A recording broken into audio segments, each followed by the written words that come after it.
ಈ ಸಲ ಟ್ರಿಪ್ಪಿಗೆ ಹೋಗೋ ಎಕ್ಸೈಟ್ಮೆಂಟ್ ಗಿಂತ ಪ್ಯಾಕಿಂಗ್ ಮಾಡೋ ಟೆನ್ಷನೇ ಜಾಸ್ತಿ ಆಗ್ಬಿಡ್ತು ನಂಗೆ. ಹಾಯ್ ಗೈಸ್, ಎಲ್ರಿಗೂ ನಮಸ್ಕಾರ. ನಾನು ನಿಮ್ಮ ಪ್ರೀತಿಯ ಪ್ರಿಯಪಟ್ನ ಹುಡುಗಿ ಸ್ವಾತಿ. ಈ ಸಲ ಟ್ರಿಪ್ಪಿಗೆ ಹೋಗೋ ಎಕ್ಸೈಟ್ಮೆಂಟ್ ಗಿಂತ ಪ್ಯಾಕಿಂಗ್ ಮಾಡೋ ಟೆನ್ಷನೇ ಜಾಸ್ತಿ ಆಗ್ಬಿಡ್ತು. ಅದ್ರಲ್ಲಿ ನಾನು ಒಬ್ಬೊಬ್ರದ್ದಲ್ಲ ಇಬ್ಬಿಬ್ರಿಗೆ ಪ್ಯಾಕ್ ಮಾಡಬೇಕು. ಅದ್ರಲ್ಲಿ ಏನೇ ಮಿಸ್ ಆದ್ರೂ ಎಲ್ಲದಕ್ಕೂ ನಾನೇ ಜವಾಬ್ದಾರಿ. ಅದ್ರಲ್ಲೂ ಈ ಸಲ ನನಗಂತೂ ಸಿಕ್ಕಾಪಟ್ಟೆ ಬಿಸಿ ಇದೆ ಅಂಡ್ ಟೆನ್ಷನ್ ಕೂಡ ಇತ್ತು. ಏನಕ್ಕಪ್ಪ ಅಂದ್ರೆ ಹೋದ್ಸಲ ಒನ್ ಡೇ ಟ್ರಿಪ್ ಮುಗಿಸ್ಕೊ ಬಂದಿರೋದ್ರಿಂದ ಯಾವುದೇ ರೀತಿ ಜಾಸ್ತಿ ಪ್ಯಾಕಿಂಗ್ ಮಾಡಿರ್ಲಿಲ್ಲ.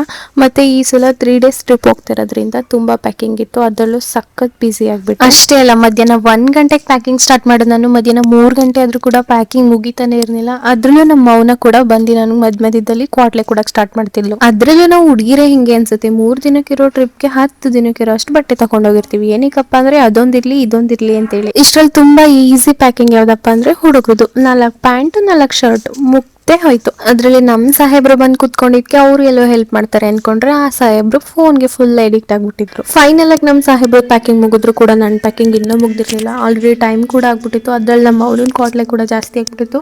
ಟೈಮ್ ಕೂಡ ಆಗೈತೆ, ಇನ್ನೇನಿದ್ರು ಆದಂಗಾಲಿ ಅಂತ ಹೇಳಿ ಟ್ರಿಪ್ ಪ್ಯಾಕಿಂಗ್ ಕ್ಲೋಸ್ ಮಾಡ್ಬಿಟ್ಟೆ.